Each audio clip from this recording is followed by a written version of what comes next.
इसके पहले वाले पार्ट में हम लोगों ने तंत्रिका तंत्र यानी कि नर्वस सिस्टम यानी कि न्यूरॉन के बारे में जानकारी प्राप्त की है। अब हम लोग न्यूरॉन वाले चैप्टर से जो भी हमने पढ़ा है, ये पार्ट 2 आप देख रहे हैं।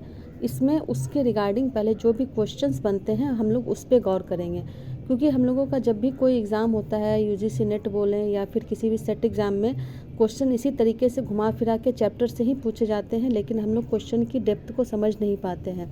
तो हमने जो पढ़ाया पहले, मैं उससे आपको उसका क्वेश्चन करवाती हूँ। तो अगर आप इसको नोट कर लेंगे या नोट्स बना लेंगे तो आपके लिए काफ़ी बेहतर सिद्ध होगा। तो चैप्टर को पढ़ने के बाद इसमें से इतने छोटे पैरा से ही इसमें कम से कम 8 से 10 क्वेश्चन ज़रूर तैयार हो जाते हैं। तो चलिए हम लोग सबसे पहले क्वेश्चन नंबर 1 को करते हैं कि जो हमारी नर्वस सिस्टम है यानी कि तंत्रिका तंत्र है, इसकी सबसे छोटी इकाई को क्या कहते हैं। क्वेश्चन नंबर 1 इससे बनता है कि जो तंत्रिका तंत्र यानी कि नर्वस सिस्टम की सबसे छोटी इकाई है उसे हम लोग क्या कहते हैं। तो आंसर होगा इसे हम लोग न्यूरॉन कहते हैं। इससे एक और क्वेश्चन बन सकता है कि इसकी खोज सबसे पहले किसने की। तो सबसे पहले इसकी जो खोज है वो एक फेमस वैज्ञानिक सैंटिगो रामोनी काजल ने किया है। जब हम लोग क्वेश्चन में जाते हैं तो आपने देखा होगा कि बहुत सारे मैचिंग्स करने के लिए आते हैं कि किसके साथ किसका ईयर है या फिर किसकी खोज किसने की। तो उधर एक साइड में आपका टॉपिक रहता है और एक तरफ में उसके रिसर्चर रहते हैं, खोज करने वाले रहते हैं। तो इस तरह के क्वेश्चंस भी हम लोग को देखने में मिलते हैं। अब इसकी खोज हुई है कब। तो इसकी जो खोज है सैंटिगो रामोनी काजल के द्वारा 1890 में किया गया था। न्यूरॉन की सबसे पहली खोज सैंटिगो रामोनी काजल द्वारा 1890 में किया गया था। ये हमारा क्वेश्चन नंबर 3 बन गया।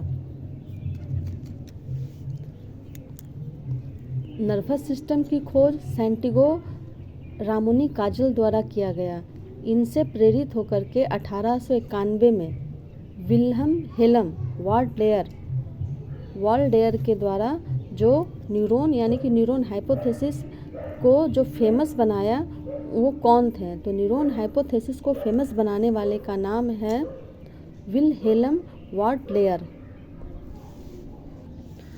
नेक्स्ट क्वेश्चन बनता है कि तंत्रिका तंत्र यानी कि नर्वस सिस्टम में कैसे न्यूरॉन्स पाए जाते हैं। तो तंत्रिका तंत्र में अलग अलग और डिपेंडेंट यानी कि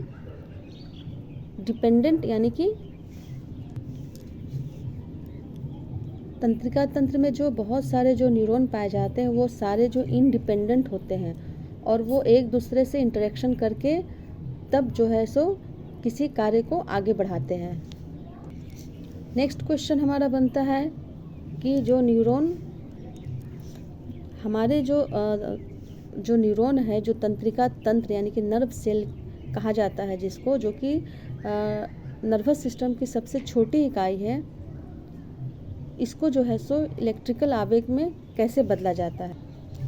तो नेक्स्ट क्वेश्चन हमारा बनता है कि न्यूरॉन के आधार पर ही हमारे जो जितने भी इलेक्ट्रिकल इम्पल्सेस होते हैं इलेक्ट्रिकल इम्पल्सेस में उनको बदला जाता है। यानी कि जितने भी स्टिमुलेशंस होते हैं उनको इलेक्ट्रिकल इम्पल्सेस में कौन बदलता है।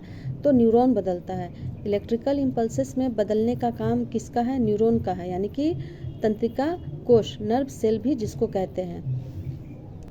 नेक्स्ट क्वेश्चन बनता है कि क्या आप लोग जानते हैं कि न्यूरॉन को जो है वो बायोलॉजिकल ट्रांसड्यूसर भी कहा जाता है, यानी कि जैविक प्रस्रावक भी कहा जाता है।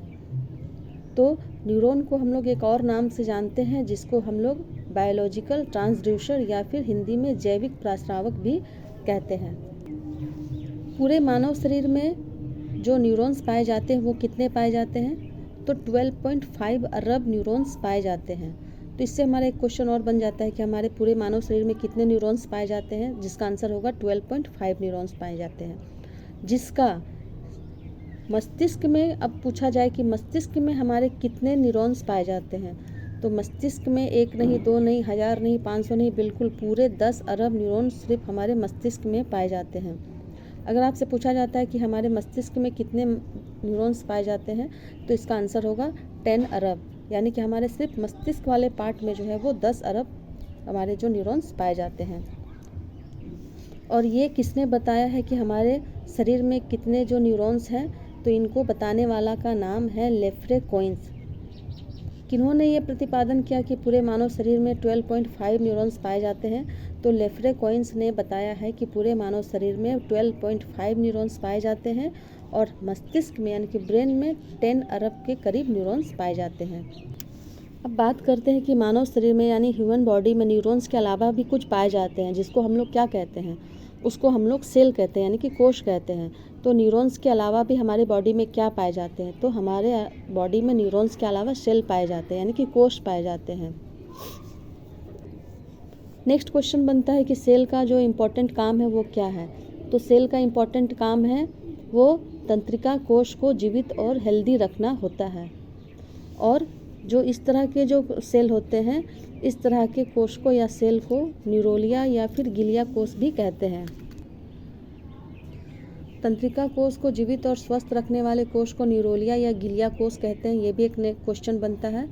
और इस सेल का यानी कि न्यूरॉन का जो गृह रक्षक कोश यानी कि हाउस कीपिंग सेल भी कहा जाता है। हाउस कीपिंग सेल कौन है? तो जो गिलिया कोश है उसको हाउस कीपिंग कोश या गृह रक्षक कोश भी कहते हैं। ये बहुत ही इम्पोर्टेंट क्वेश्चन बन सकता है कि सेल बॉडी को स्वस्थ और हेल्दी रखने के लिए हाउस कीपिंग सेल किसे कहा जाता है? तो हाउस कीपिंग सेल या तो ये हमारा न्यूरोलिया और गिलिया कोश को हाउस कीपिंग सेल्स कहते हैं।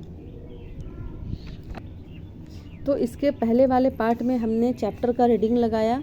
नेक्स्ट वाले पार्ट ये पार्ट 2 है। इसमें हमने चैप्टर से जो भी टॉपिक हमारा न्यूरॉन है और ये टॉपिक काफ़ी लंबा टॉपिक है।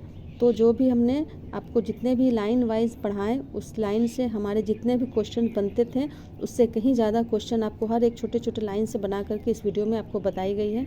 आप चाहें तो इसको कभी भी आप अपने सफ़र के दौरान या किचन में अगर जो भी वुमेन है प्रिपरेशन कर रही है, आप अपने अकॉर्डिंग इसको ऑडियो करके सुन सकते हैं, जिससे आपके माइंड में क्वेश्चन सब हमेशा सेट रहेंगे।